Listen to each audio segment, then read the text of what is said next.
What did you find while snooping that you wish you had never found? Several years ago my teenage daughter, 13 at the time, had some problems with staying up really late and then it was almost impossible to get her up in the morning, the major reason being she was on her phone and social media with friends until all hours. I felt it was getting out of hand, so after 11 p.m. she had to hand her phone over to me and I'd give it back to her in the morning. Normally, I'd throw her phone in a drawer and give it back to her the next morning, but for some reason one night I had it on my dresser. Around midnight it started buzzing repeatedly with texts. I got up to put it in the dresser so I wouldn't hear it, but as I looked at the screen I saw a bunch of texts had come in from her older sister who was away at college. My cell was downstairs in my purse and I thought maybe something was wrong and that's why she was repeatedly texting her younger sibling. In any case, I opened the most recent text. It turned out to be a text where she was telling my youngest daughter how much she hated me. I know I should have just shut it down and put it back, but I couldn't believe my eyes and went on to read other texts between them. The texts mainly talked about how upset they were with me and what a bad mom they felt I was. Main reasons were I checked up on their grades when they were in high school and limited cell phone usage.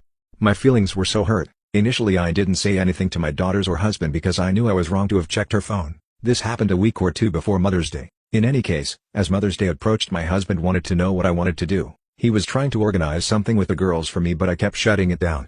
I felt it would be so hypocritical for us to do something together because my daughters really didn't want to be with me anyways. I was so angry and hurt and I didn't want to say or do anything that might make the situation worse. In any case, I finally told my husband what had happened and why I felt the way I did. We had a huge fight about it and he felt that I had violated their privacy. I admitted to my daughters about what I had done too and expressed my regret about doing it. I told them I was sorry.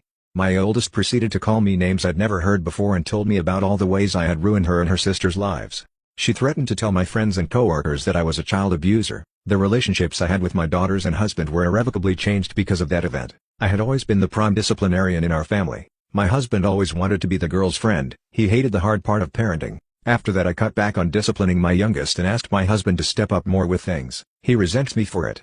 It's definitely put a wedge between us. He also put a lock on his cell phone so no one can get into or see his messages but him. My oldest and I have mended fences somewhat, but we really aren't that close. When she needs or wants something she'll reach out to me at times, but her father is usually her preferred first choice. And my youngest, she is emotionally aloof. I constantly tell her how proud I am of her and that I love her, but she rarely if ever responds. It's been almost 5 years since the incident. When my father died last year it was one of the few times she said she loved me. I'm not sure if it was sincere or she just felt she had to say it. In conclusion, I often wish I had never found those text messages while snooping. I thought we had a strong family that loved each other but I now realize we only have tolerated each other. Perhaps the old saying ignorance is bliss is true. It certainly would have seemed so in my case.